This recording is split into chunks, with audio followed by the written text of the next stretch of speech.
Welcome back, everyone. Picture this. You're sitting back, relaxed, sailing the open river. Yes, you can take incredible river cruise vacations. So Lorraine is here with tips to make sure you get the most bang for your buck when you do so. Now, Lorraine, you're going to break down for us why a river cruise is different from an ocean cruise. You don't even have to preach to me. I did one with you. It was phenomenal. I've never had people ask me so many questions about a vacation before. So what makes it different? I just love it. It's slow. Yeah. It's not full. And you get to do something that you want to do. So if you're with your family, you might want to go on a hike up a mountain, and you might want to go and take a cooking class, and you might just want to do your own thing and wander through the streets. And you go really slowly through the rivers, and the rivers go right in the middle of the cities and the towns. Yeah. You know, they were pre all the highways, of course, so that was the transportation route. And it's just a wonderful way to travel. And not only that, you sail at night. Right. So you don't miss anything. Yes. So in the morning you wake up and you open the windows and there you are at a new place. And it's just, it's just my favorite thing. 120 people on board. It's brilliant. It's really, really intimate, I found, and very, very friendly. And also the port, the fact that you might be leaving at 10, midnight, sometimes 4 a.m. Yeah. Which means that if there's young people on that cruise, they can go party in like Vienna and then get back on the ship. You see where my mind always goes? It's like I'm not understanding that I'm 47. Okay, let's talk about the places you can go to on a river cruise. Okay, well, there's so many. I mean, pre-pandemic, we went on the river cruise in the Mekong, which is in Asia. Wow. I loved it. And if you go on Avalon River Cruises, they've only got 15 cabins on that ship. It's fantastic. So then you get to do things like you go and meet the monks. You can go to the schools. You can take gifts to the kids. You can taste tarantulas. Keith tasted a tarantula. Yeah, I mean, and Massimo did too. I didn't, but he did. And it was just culturally different, unique, and wonderful, and the food was, of course, magnificent. Yeah. And it was one of my favorite trips of all time. So Massimo was like, he was a chef on that cruise? Yes. So we would go to the markets. Yeah. And then he would buy some ingredients. Yes. And then afterwards he would cook on board. We would like set up a demonstration table and he would cook for the guests. It was just brilliant. It's a small group. I usually take like 26 people with me. Any other places you want to throw out there? Well, yes. I mean, you could do all sorts. You go all around the world, Africa and Asia. But let's talk about the Rhine. I mean, the Rhine is another one that I really enjoy. And you're going along the Rhine and there's 42 castles that you can see, and you feel like you can almost touch them. Culturally, it's wonderful.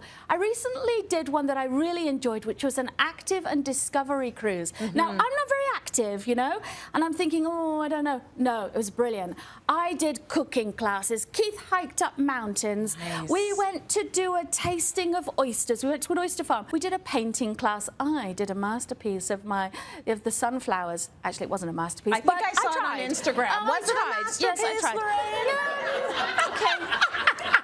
It was a good class. It was fun. Yeah, it was fun. Okay. No, it was fun. So you're a lot of fun to travel with, and we did travel together because we did the Danube this past summer, and I'm not joking when I say I had so many people ask me about that particular river cruise. Just the fact that, first of all, you get wine with all your meals, very different. You've got a late port time. You can get back to them about excursions pretty last minute. It was phenomenal. It was an ideal trip for both of us. And then Danube, you always suggest for people who are first-time river cruisers. Yeah, it's a fun thing to do. It's great. Budapest, Vienna, small towns, big cities. Yeah. Gorgeous locations, and it's very picturesque. And of course, if you're going along the Danube at Christmas time, you've got the Christmas markets. Yes. So any time of year is wonderful. It's a little hot in the very midst of summer, so September is a perfect time to go. Beautiful. Okay, well, if you've ever wondered what it's like to go on one of Lorraine's grand adventures, then do we have a surprise for you. I warned you, right? One lucky audience member is going to win a trip for two on an Avalon Waterways river cruise with airfare. With airfare provided by Air Canada. You'll stay 7 nights on the Danube River for a trip valued at approximately $16,000.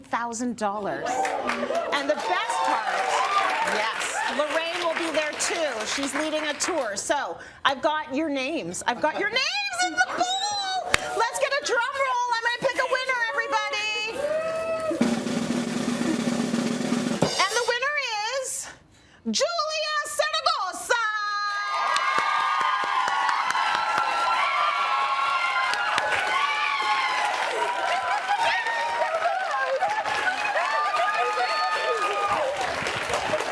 Julia, you are going on a river cruise. Have you ever thought I would like to try that? I have. I'm so excited. Oh my gosh! Are you going? Are you coming Well, I hope so. I hope so. Is she going? Yes. I'm so excited for you. You're honestly you're going to have the vacation of a lifetime. I guarantee you. I'm so happy for you both. And thank you to Avalon Waterways. Thank you to Lorraine. She's shaking. I love it. Okay, we're going to have to hear all about your trip when you're back next year, September. We're going to put you in the audience. We're going to grill you about everything. I love it. For now, we're headed to break. Let's jump together.